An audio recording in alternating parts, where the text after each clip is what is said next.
The brass lamp slammed into the intruder's skull, my hands shaking, my breath ragged.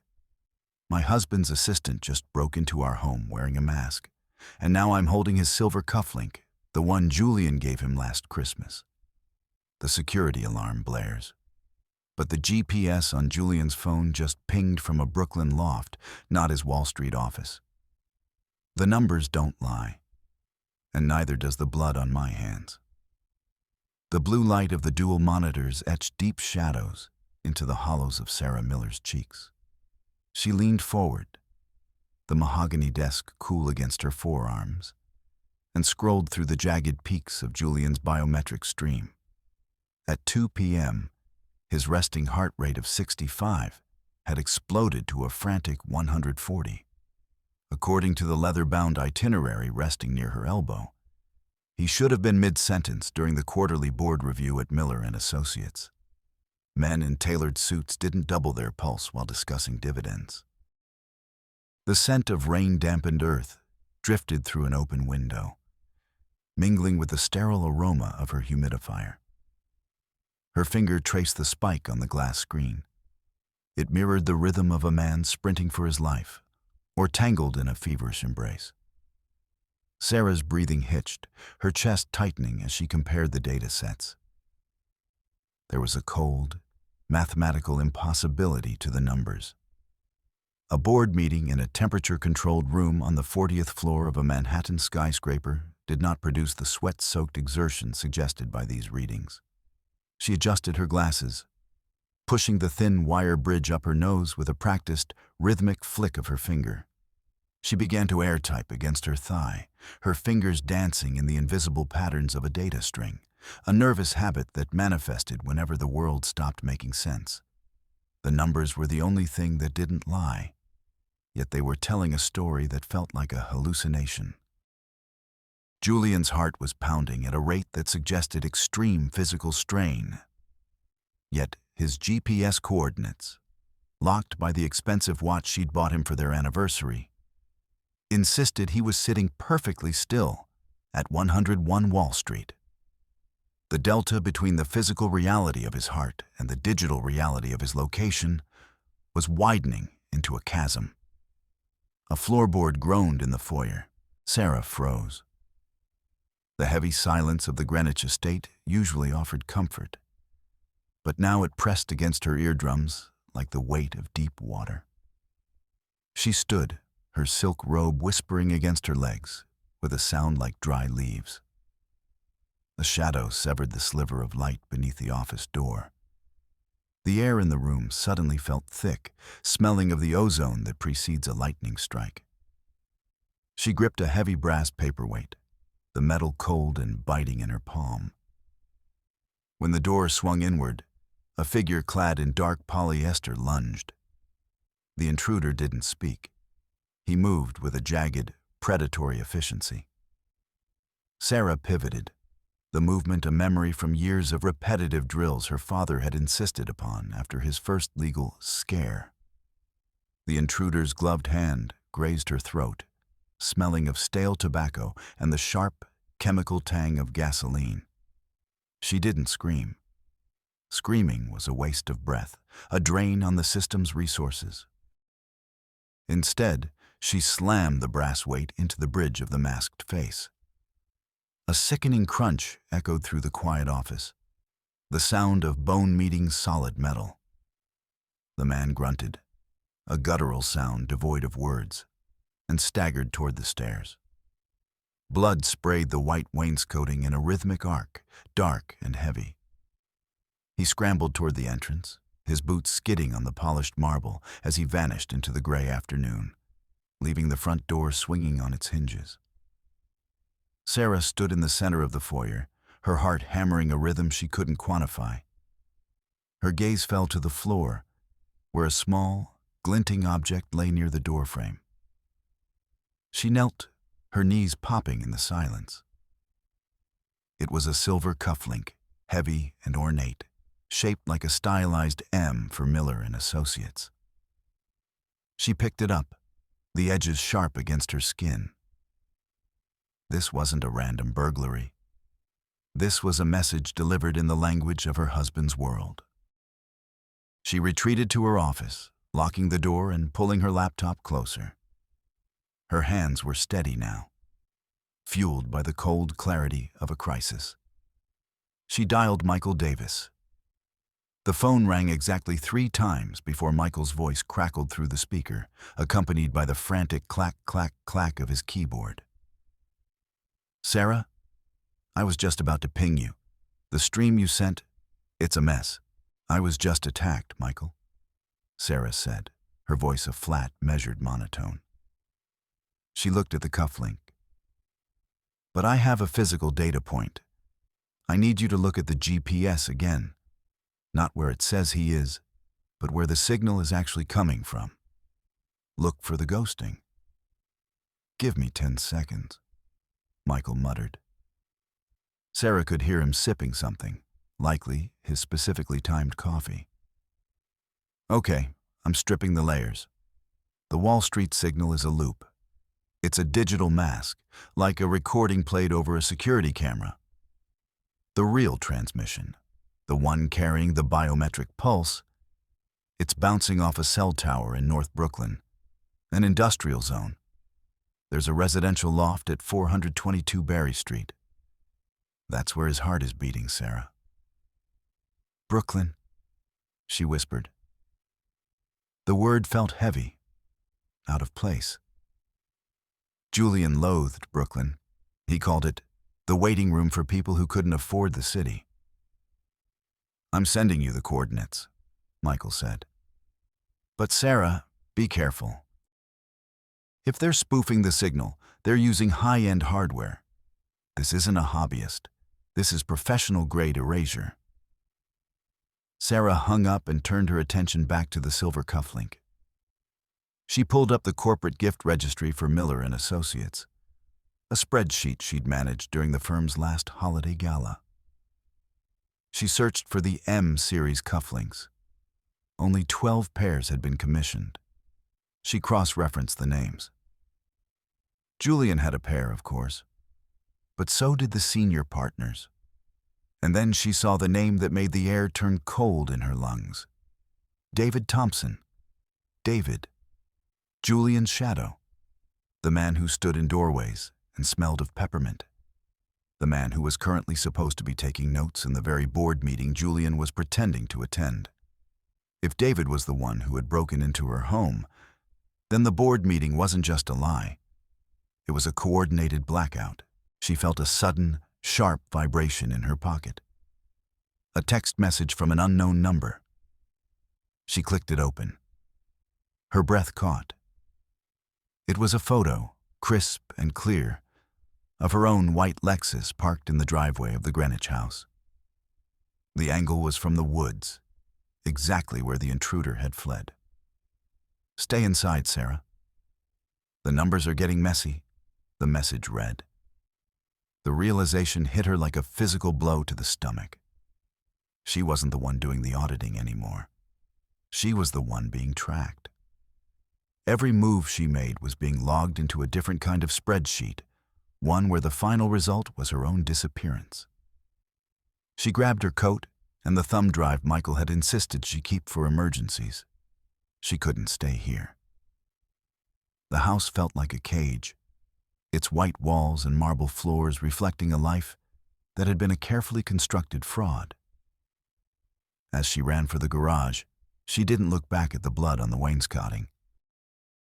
She was already calculating the distance to Brooklyn, her mind a blur of miles, minutes, and the terrifying, jagged peaks of a heart rate that refused to slow down. The drive to the city was a blur of gray asphalt and the rhythmic thumping of windshield wipers against a light drizzle. Sarah's mind worked with the mechanical precision of a clock, timing the intervals between the cars behind her, looking for a pattern of pursuit. She felt the weight of the silver cufflink in her pocket, a cold anchor in a world that had suddenly lost its gravity. When she reached the industrial edge of Brooklyn, the atmosphere shifted. The air smelled of wet rust and burnt rubber. The loft at 422 Berry Street was a hulking brick structure, its windows like dark, unblinking eyes. She parked 2 blocks away, her pulse fluttering in her throat. She reached for her phone to check the cloud upload she'd started before leaving, the biometric data, the cufflink photos, the text message. The screen flickered. A red bar appeared at the top. Upload failed. Connection reset. "No," she whispered, tapping the screen with frantic, uncoordinated fingers. "No, no, no." She tried to restart the sequence, but the phone felt hot in her hand. The icons began to vanish, one by one, swallowed by a black void. It was a remote wipe. Julian, or someone working for him, had triggered a kill switch on her mobile account. Her digital trail was being scrubbed in real time. She shoved the dead phone into her bag and stepped out of the car. The wind whipped her hair across her face, smelling of the East River's salt and decay. She walked toward the loft, her boots clicking against the cracked sidewalk. The sound felt dangerously loud in the quiet street. As she turned the corner, she saw it. A black SUV, its windows tinted to a mirror finish, idling at the curb in front of the loft. The engine gave a low, predatory growl. Sarah ducked behind a rusted dumpster, the scent of rotting garbage clogging her nose. Her heart was a frantic bird trapped in her ribs. The SUV didn't move. It sat there, a silent sentinel. Sarah realized with a jolt of terror that they weren't waiting for Julian. They were waiting for her. The photo of her car hadn't been a warning to stay home. It had been a confirmation that they knew her vehicle. She turned and began to walk back toward her car, her pace increasing from a brisk walk to a light jog. Behind her, she heard the heavy thump-thump of the SUV's tires over the cobblestones. It was following her. She reached her Lexus, fumbling with the keys. The metal bit into her palm as she jammed the key into the ignition. She slammed the car into gear and floored it. The SUV lunged forward, its headlights flashing in her rearview mirror like the eyes of a wolf. The chase was a jagged sequence of sharp turns and near misses. The SUV was relentless, its heavy frame ramming into her rear bumper with a bone-jarring crunch. Sarah's head snapped back, the smell of deployed airbags, metallic and sharp, filling the cabin. She gripped the wheel, her knuckles white. "Think, Sarah," she hissed to herself, her fingers air-typing against the leather of the steering wheel. "Calculate the exit." She saw a narrow alleyway between 2 warehouses, barely wide enough for a sedan. She didn't brake. She veered right, the side view mirror snapping off against a brick wall with a sharp crack. The SUV, too wide for the gap, screeched to a halt, the sound of burning rubber echoing through the alley. Sarah didn't stop until she was miles away, tucked into the shadows of a parking garage in Lower Manhattan. She sat in the dark, the ticking of the cooling engine the only sound in the world. Her hands were shaking so violently, she had to tuck them under her arms. She needed Michael. She needed a way back into the light.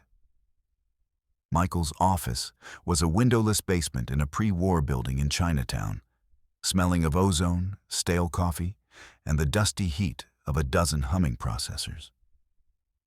He didn't look up when Sarah entered. He was too busy tapping his 4-beat rhythm against the edge of his desk. "You're late," he said, his voice flat. The delta was 42 minutes. "I was almost killed, Michael," Sarah said, sliding into a chair that groaned under her weight. "They wiped my phone. They're following me." Michael finally looked at her, his eyes red-rimmed and sunken. He pushed a cup of coffee toward her. "Drink. It's exactly 140 degrees. Precision is the only thing that keeps the floor from falling out." Sarah took a sip.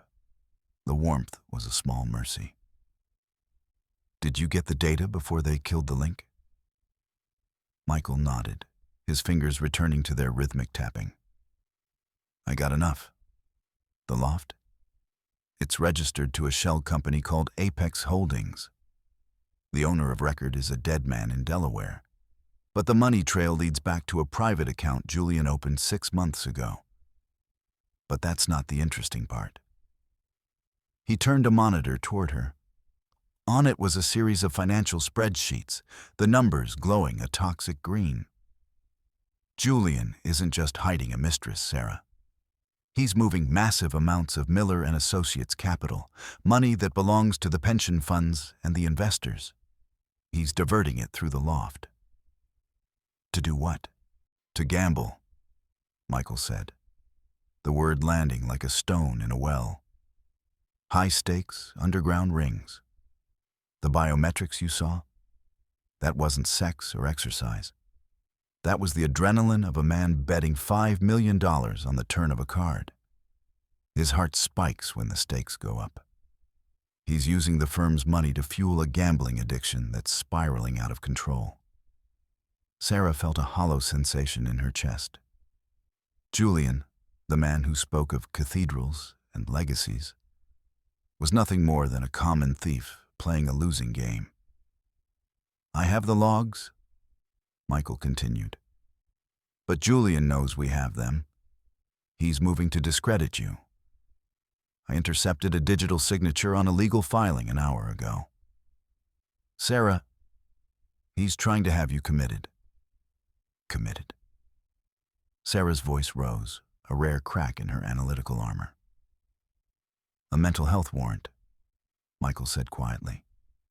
He's claiming you've had a paranoid breakdown. He has a doctor's signature. If he gets you into a ward, nothing you say will matter. You'll be a disturbed wife, making up stories to hurt her husband. The room seemed to tilt. Sarah thought of the nursery at the end of the hall in Greenwich. The dusty, empty room for a child that never came. She had given him her life, her inheritance, her trust, and he was going to erase her like a line of bad code. I need to get to the gala, Sarah said, her voice turning cold and sharp. The Metropolitan Museum. Tonight. He's the keynote speaker. He'll be surrounded by the board, the press, the donors. He won't be able to touch me there. It's a trap, Sarah, Michael warned. He'll be expecting you. Let him expect me, Sarah said, standing up. She looked at the silver cufflink on the desk. I'm an auditor, Michael, and it's time to close the books. The Metropolitan Museum of Art was a fortress of glass and limestone, glowing under the amber streetlights of Fifth Avenue. Sarah stepped out of a taxi, her breath hitching as she looked at the grand staircase. She was wearing a black silk gown that felt like armor, her hair pulled back so tight it made her skin feel stretched. The air smelled of expensive perfume and the crisp, ozone-heavy scent of an approaching storm. She smoothed her dress, her fingers surreptitiously air-typing against her thigh. 1, 2, 3, 4. She needed to keep the rhythm. If she lost the rhythm, she lost the world. She moved through the crowds, a ghost in silk. The gala was a sea of tuxedos and shimmering gowns, the sound of polite laughter ringing like glass against the marble walls. She saw Julian almost immediately. He was standing near the Temple of Dendur, surrounded by a cluster of admirers. He looked magnificent. The sharp jawline, the unblinking eyes, the perfect suit. He was straightening his tie. 1, 2, 3. The predator was ready. Sarah began to move toward him, but a hand gripped her elbow. It was firm, the fingers like iron bands. She turned and looked into the face of David Thompson.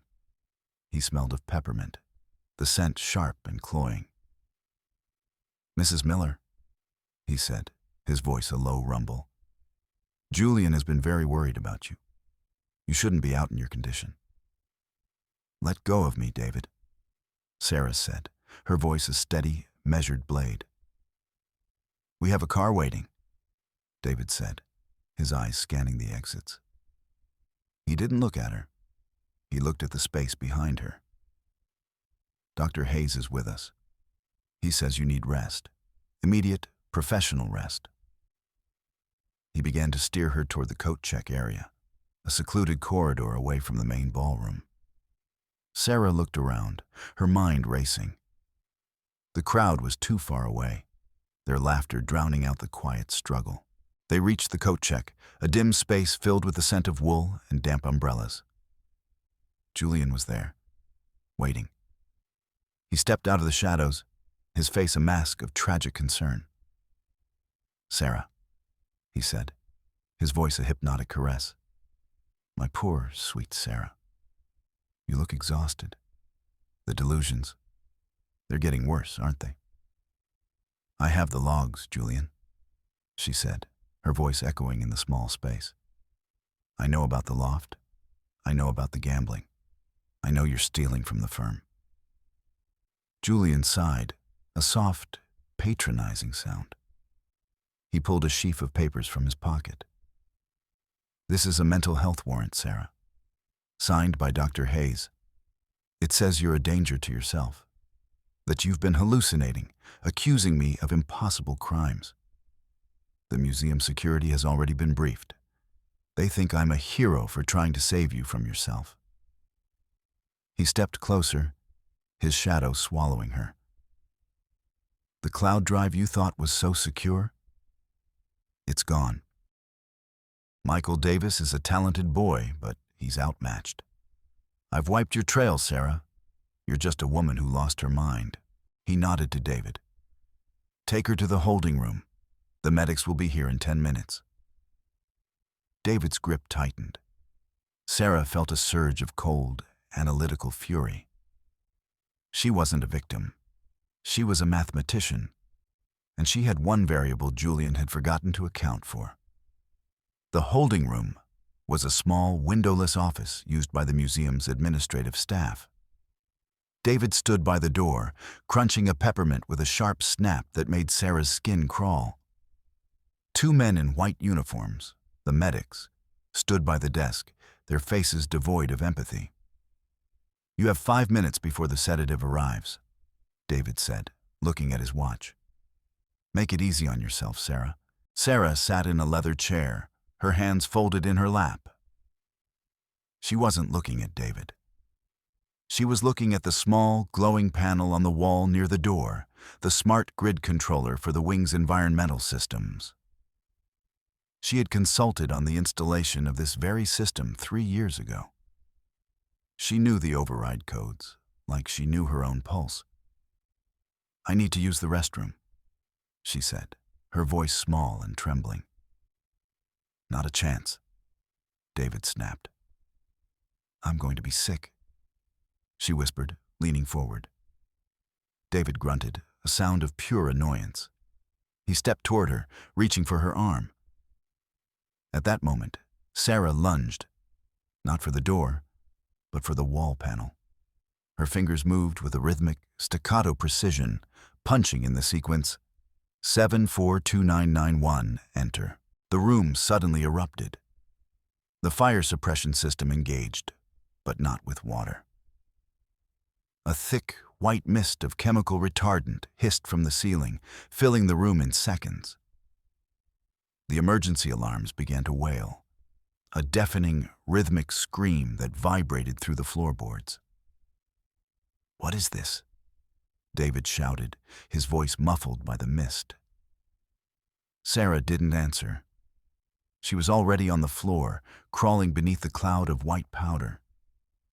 She knew the layout of the office.